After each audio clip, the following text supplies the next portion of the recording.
this opportunity. Over dependence. Thank you so much. The over dependence on technology sometimes creates problems also, as happened in my case. Just at the nick of the time, the technology dissed me.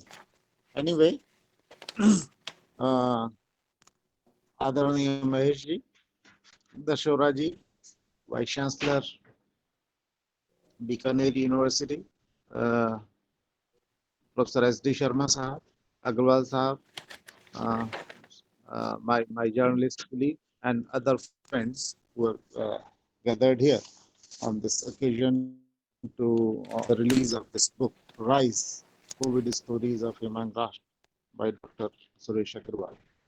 I first of all congratulate Dr. Suresh Agarwal Sahab writing this book, which perhaps happens to be his first creative book in the sense that it deals with the short stories of a negative time, the COVID times. Since I have been, since most of the things have already been talked about, my task has become very easy, uh, as I have simply to talk about only those issues which have so far not been talked about. First of all, I have to say that this is not simply a collection of short stories. Rather, it is a vimarsh on COVID. And COVID simply provides an opportunity for discussing the Rashtra and its people. Hmm? How a Rashtra has got to be made and what is the philosophy behind that Rashtra. That are the key issues that are discussed by Professor Agarwal in this book. India is by and large known as a soft power. By soft power, we mean that we have not invested ourselves into developing a technology, the hardware technology, I mean to say. We have invested ourselves into software technology. We have invested ourselves into the art of argumentation. And this is basically a book about argumentation. And the issues that we generally raise up during the argumentation. And the methodology that we generally use is that of Khandan and Mandan. Out of this Khandan and Mandan, naturally, uh, views and counter views, point of views and counter point of views have been presented. And we thus try to reach the concept of truth which is considered to be very elusive. Now, what makes a Rashtra? These points of views only, different points of views only that make a Rashtra. And this is what Professor Agarwal also seems to be saying in this particular book. From the point of view of art, uh, Aristotle has talked about plot. He says that every short story should have a beginning, every drama should have a beginning, it should have a middle, it should have an end. And taking cue from Aristotle, most of our critics also say that in the short stories also there should be a beginning, there should be a middle, and there should be an end. Uh, uh, Many of the critics and the earlier speakers have referred to the individual short stories. Uh, but I would like to say that this entire book is also a short story. There are three sections that have been presented in the book, and all these three sections they refer to the beginning, middle, and end. And of late, there are various poets, various short story writers, who, under one heading, will divide their stories into various sections and present the views and counter views over there. So, all these 18 short stories in the first section, two short stories in the second section, and seven short stories in the last section, the whole, they indicate various sections of the beginning, middle, and end, what Aristotle has talked about as the characteristic of the plot. Now, whether it is a polemical book, that is a question that will be posed by some of those people who consider that any piece of writing should not have any point of view. Now, I disagree with that argument, because when you are looking for truth, when in the quest for truth, truth is the uh, truth is the point of search. And if truth is the point of search, then anything has got to be polemic. Why? Because my point of view happens to be the search, the quest for truth only, and nothing else except the truth. Now, the very first short story, No Meat, No Pandemic, the title itself shows that the author is very clear about his point of view, that this pandemic was the cause, or this pandemic was caused by the meat eating people and the habit of meat eating people, and therefore one should be a vegetarian. Now, there has been a great discourse going on as to whether you should be a vegetarian or a non-vegetarian, and whether you have got a moral right to survive by killing the other creatures. The point of view of Indians is very clear. We Indians believe that not only we are the creators, not only we are the manifestations of Brahma, even the small creatures and the plants, they too are the manifestation of God. Aham Brahmasmi Tattvamasi. And this Aham and Tvam, this not only refers to the human beings, but this also refers to all the creatures that are supposed to have certain spirits. So, Indians are very clear about it.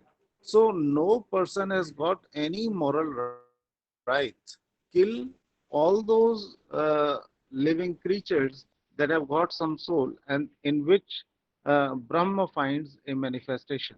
Now, is this a polemical point of view, or is this a moral point of view? I think it is a moral point of view that has been stated very clearly. Now, in Buddhism, this debate came up as to whether you should be vegetarian or non-vegetarian. Sometimes wrong observations are also described as certain amounts of revealing the truth. But those observations could also be wrong, and those observations have got to be put right.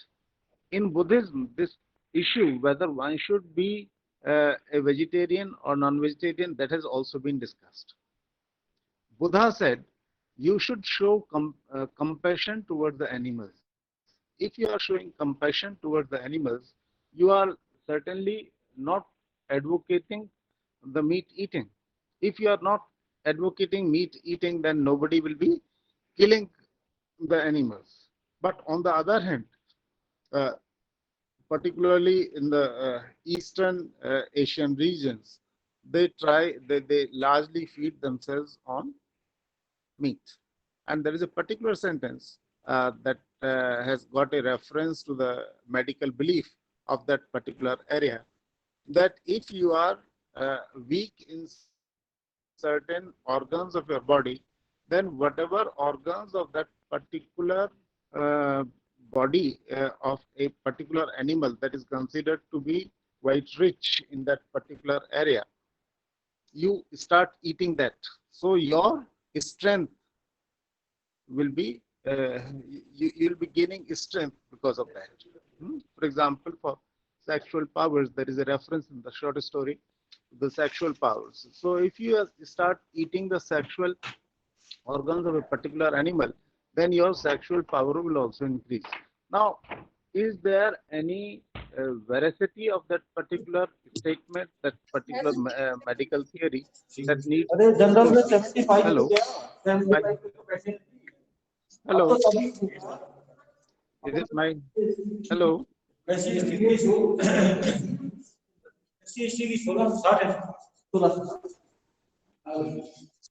Hello.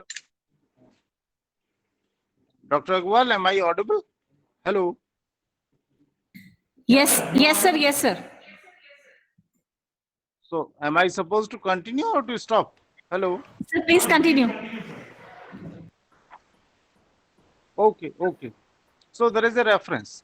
Now, whether this point of view that one should be a vegetarian or non-vegetarian, will it be considered to be polemic or will this be considered to be a moral issue?